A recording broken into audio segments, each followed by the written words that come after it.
सभी को जय मसीह की। हमारी इस वीडियो को लाइक करें, हमारे चैनल को सब्सक्राइब करें और बेल आइकन को ऑल पे सेट करें ताकि आने वाली सारी वीडियोस के नोटिफिकेशन आपको मिले सबसे पहले। हालेलुया। कई बार परमेश्वर आपकी स्थिति को जानबूझ के बदलते नहीं, लेकिन अपना बड़ा हाथ आपके सिर पर रखते जरूर है। हालेलुया। इंग्लैंड के एक प्रचारक थे जिन्होंने अपनी पत्नी को जिंदा कर दिया था। आज वो दुनिया में नहीं, प्रभु के पास हैं।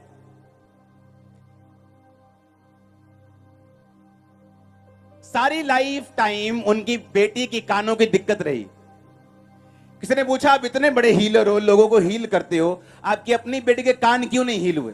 कहते, जिस दिन तुम मुझे यह बता दोगे कि मूसा थत्था क्यों था और एलिया गंजा क्यों था, मैं भी बता दूंगा। लीशा गंजा क्यों था, मैं भी बता दूंगा कि मेरी बेटी का कान क्यों नहीं हील हुआ। उसने कहा, मेरी सामर्थ्य निर्बलता में सिद्ध होती है। आप जिस भी लाइफ में जहां भी हैं, वहां से परमेश्वर आपको ब्लेस करेंगे, उठाएंगे। आप मेरी बात समझ रहे कि नहीं? और क्रिश्चियनिटी शॉर्टकट नहीं, ये एक लॉन्ग टर्म इन्वेस्टमेंट है। ये बड़ा सोचती है, पक्का सोचती है, पक्का घर बनाती। चट्टान पे घर बनाने वाली बात है ये 5 मिनट की हीलिंग वाली गेम मत समझो। आमीन। कि कुछ हो गया वहां जाओ, माथा टेको, खामरा में ठीक हो जाओगे, ये वो वाला जगह नहीं। आपको सिखाया जाएगा परमेश्वर में चलना, ताकि आप लॉन्ग टाइम तक अपने पोतों पड़पोतों तक साथ चल सके परमेश्वर के। आप मेरी बात समझ रहे कि नहीं? अब परमेश्वर ने कहा, मूसा तू जा, तेरा भाई तेरे साथ जाएगा। तू बोलेगा अपने भाई से, तेरा भाई बोलेगा राजा से। इस तरह से बातचीत चलती रहेगी। हालेलुया।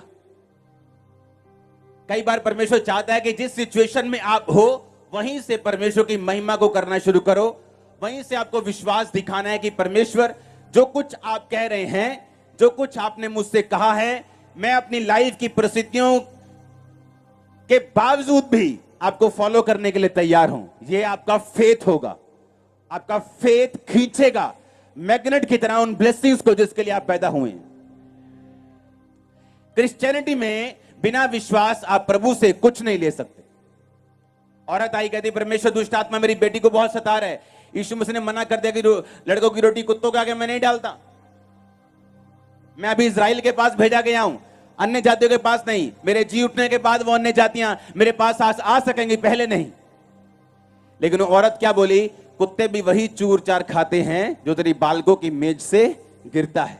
अगर तो उसने कहा कि मैं भी तेरे घर की ही हूं, पर मुझे कुत्ता समझ ले, लेकिन अपने घर का ही कुत्ता समझ ले।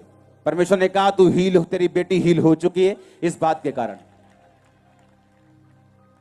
तो ये समझो कि परमेश्वर से कई बार आपको लेना पड़ता है, लेकिन लेना कैसे? उसको ना तो टांच मार के, ना तो ताना मार के, ना तो ये कह कि परमेश्वर मेरी परिस्थितियां ऐसी क्यों हैं, मैं ऐसे प्रॉब्लम में क्यों फंसा हूं, मेरी लाइफ में ये काम क्यों नहीं होता। ये कंप्लेंट्स लाखों लोग रोज करते हैं, लेकिन लाखों लोग मुसीबत से निकलते नहीं। चंद लोग हैं जो स्तुति करते हैं और चंद लोग गवाही देने वापस भी आ जाते हैं। आप किन लोगों में बनना चाहते हैं? हाँ, उन लोगों में जो लाखों दुनिया कंप्लेंट करती, परमेश्वर को गालियां तक निकालती दुनिया, लेकिन उन्हें यह नहीं मालूम कि हम परमेश्वर से इसलिए नहीं लेते कि परमेश्वर मुझे आपके इस हीलिंग की जरूरत है। परमेश्वर जरूरत के हिसाब से नहीं देता, वो आपके फेथ के हिसाब से देता है। आमीन। जब अंधा बैठा परमेश्वर को पुकारा, परमेश्वर यीशु नासरी दाऊद की संतान मुझ पर दया कर, चेलों ने चुप करा। ओए चुप कर, मालूम नहीं यीशु मसीह जा रहे हैं, बात कर रहे हैं, देख किसी से, चुप कर। बाइबल कहती वो और पुकारने लगा। जब यीशु मसीह ने दोबारा देखा और बोला इसको लेके आओ, लिखा वो अपना कपड़ा फेंक कर, जो उसके कंधे में बड़ा कपड़ा, भिखारी होने का सर्टिफिकेट उसके कंधे पड़ा रहता था, ऐसे ये सर्टिफाइड है भाई, इसको दो जो देना है। बाइबल कहती है वो अपना कपड़ा फेंक कर उठा कि अब मैं यीशु मसीह के पास जा रहा हूं।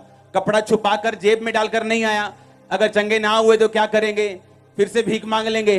बाइबल कहती है वो इस तरह से आया कि परमेश्वर अब मैं तेरा हूं, तू चंगा करेगा तो भी ठीक है, नहीं करेगा तो भी ठीक है, लेकिन अब भीख नहीं होगी, मैं तेरी संतान हूं, अब देने वाला मैं हूंगा, अब दूंगा मैं मांगूंगा नहीं। आमीन। परमेश्वर ने क्या कहा? तेरे विश्वास ने तुम्हें क्या किया? चंगा किया। अपनी परिस्थितियों में आप वचन से किस तरह से हैंडल करते हैं अपने जीवन को मायने रखता है, आपका फ्यूचर निर्धारित करता है कि फिर आपके साथ फिर क्या होगा। आमीन। आप एक अपने रौब वाले रिश्तेदार के बोलने से आप यीशु मसीह को मानना बंद कर देते हैं। आपने अपनी परिस्थितियों के सामने सिर झुका लिया है।